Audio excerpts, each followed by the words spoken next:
Bienvenue sur la chaîne Edera. Nous vous proposons des lectures de contes, mythes et légendes anciennes. Je vais vous lire aujourd'hui le conte Le stoïque soldat de plomb, écrit par Anderson et paru en 1838. Merci à Clément Desrosiers pour sa participation à cet épisode. Restez bien jusqu'à la fin car tous les trois nous vous avons préparé une surprise. Alors éteignez les lumières, installez-vous confortablement et laissez-nous vous emporter dans cet univers.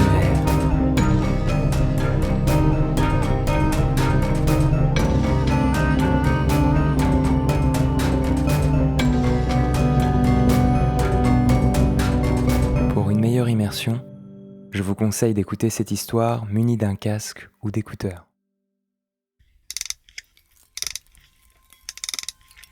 Il y avait une fois 25 soldats de plomb, tous frères, tous nés d'une vieille cuillère de plomb. L'arme au bras, la tête droite, leur uniforme rouge et bleu n'était pas mal du tout. La première parole qu'ils entendirent en ce monde, lorsqu'on souleva le couvercle de la boîte fut « Des soldats de plomb !» Et c'est un petit garçon qui poussa ce cri en tapant des mains.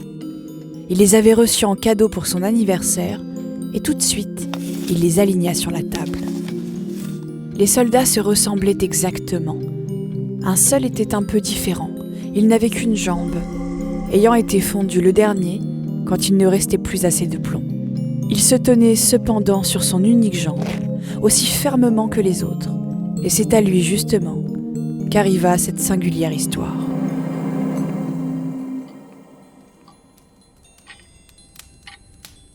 Sur la table où l'enfant les avait alignés, il y avait beaucoup d'autres jouets, dont un joli château de carton qui frappait tout de suite le regard. À travers les petites fenêtres, on pouvait voir jusqu'à l'intérieur du salon. Au dehors, de petits arbres entouraient un petit miroir figurant un lac sur lequel voguaient et se miraient des cygnes de cire.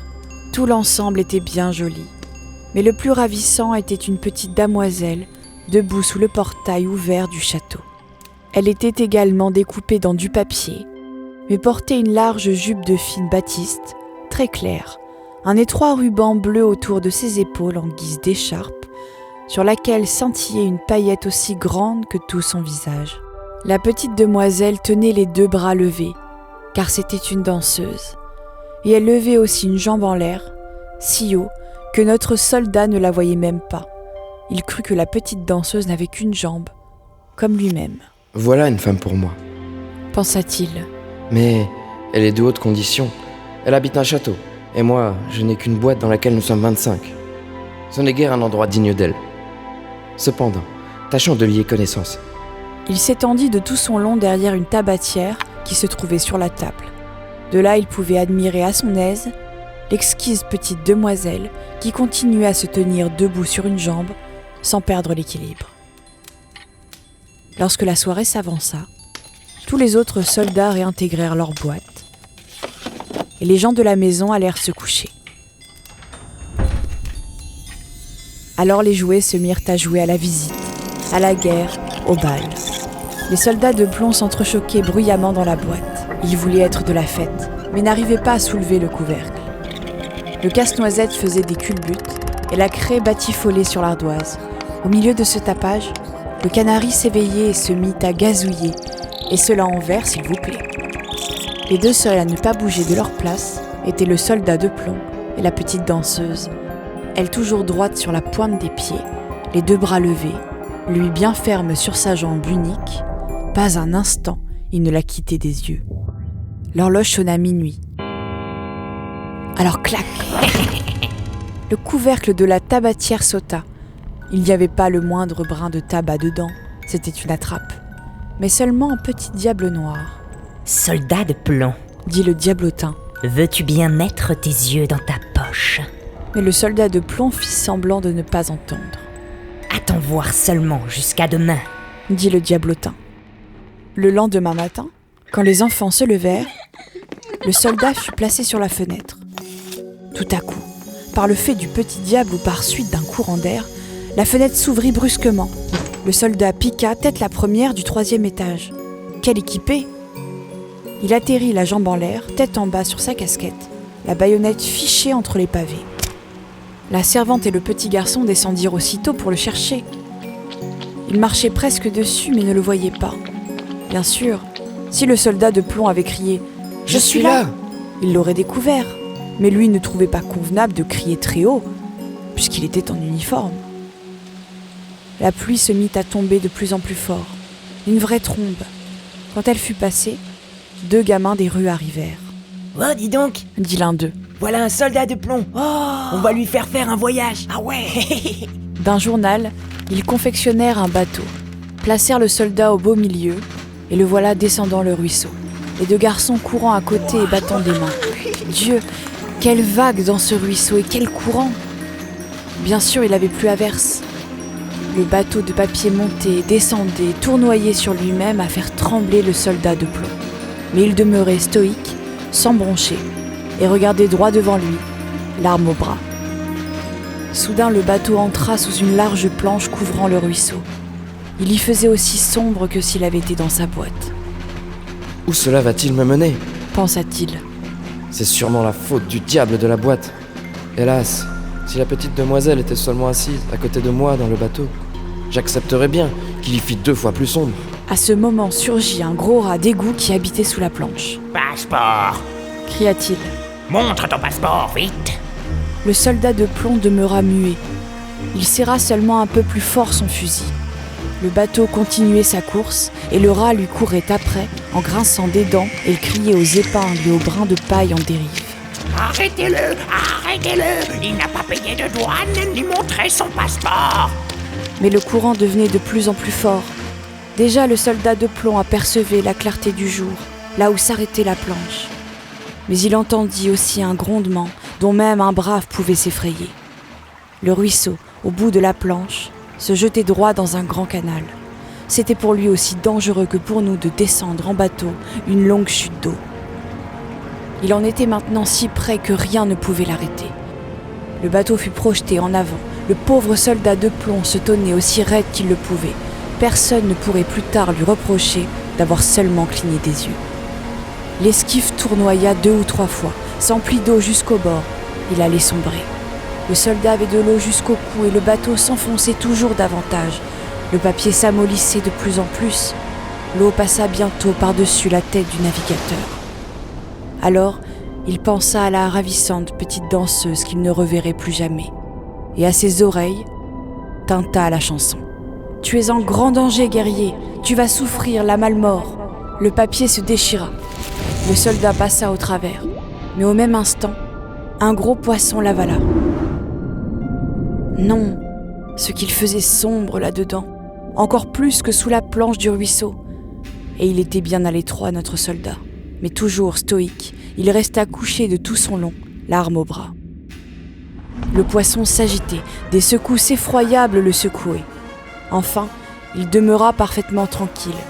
Un éclair sembla le traverser, puis la lumière l'inonda d'un seul coup et quelqu'un cria « Un soldat de plomb !» Le poisson avait été pêché, apporté au marché, vendu, monté à la cuisine où la servante l'avait ouvert avec un grand couteau. Elle saisit entre 2 doigts le soldat par le milieu du corps et le porta au salon où tout le monde voulait voir un homme aussi remarquable, qui avait voyagé dans le ventre d'un poisson. Mais lui n'était pas fier. On le posa sur la table. Comme le monde est petit. Il se retrouvait dans le même salon où il avait été primitivement. Il revoyait les mêmes enfants, les mêmes jouets sur la table, le château avec l'exquise petite danseuse, toujours debout sur une jambe et l'autre dressée en l'air. Elle aussi était stoïque. Le soldat en était tout ému. Et il allait presque pleurer des larmes de plomb. Mais cela ne se faisait pas. Il la regardait et elle le regardait. Mais il ne se dit rien. Soudain, un des petits garçons prit le soldat et le jeta dans le poêle sans aucun motif, sûrement encore sous l'influence du diable de la tabatière. Le soldat de plomb tout ébloui sentait en lui une chaleur effroyable. Était-ce le feu ou son grand amour ? Il n'avait plus ses belles couleurs. Était-ce le voyage ou le chagrin ? Il regardait la petite demoiselle et elle le regardait. Il se sentait fondre, mais stoïque. Il restait debout, l'arme au bras. Alors, la porte s'ouvrit. Le vent saisit la danseuse. Est-elle une sylphide ? Elle s'envola directement dans le poêle près du soldat. Elle s'enflamma et disparut. Alors le soldat fondit, se réduisit en un petit tas, et lorsque la servante, le lendemain, vida les cendres, elle y trouva comme un petit cœur de plomb. De la danseuse, il ne restait rien que la paillette, toute noircie par le feu, noire comme du charbon.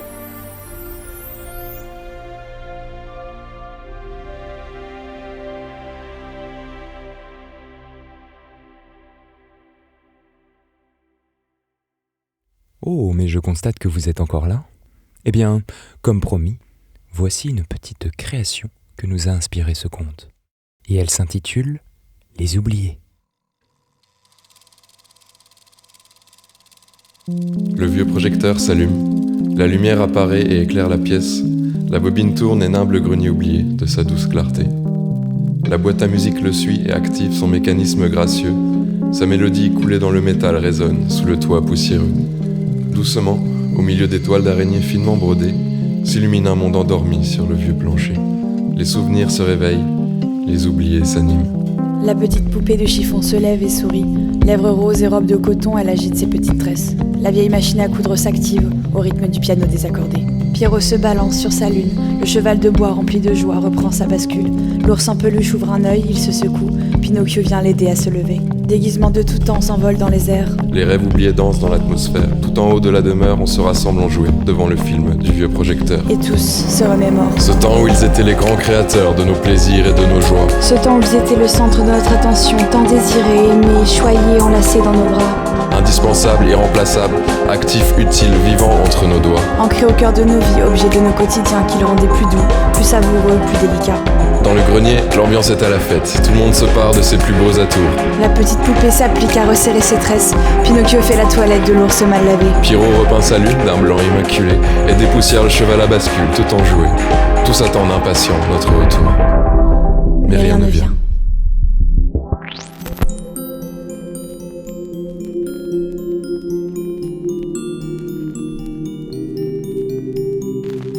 Que sont-ils devenus ?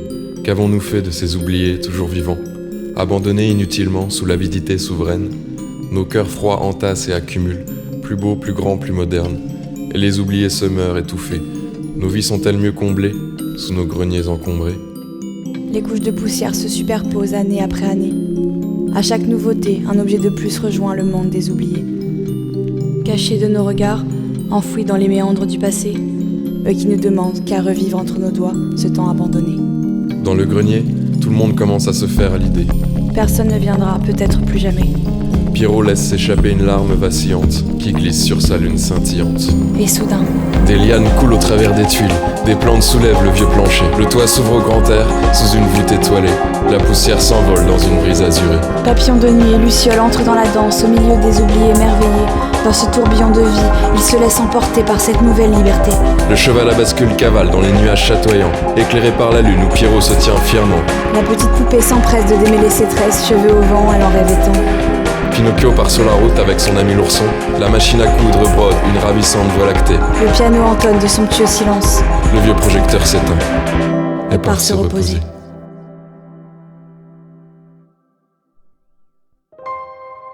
Je vous remercie pour votre écoute.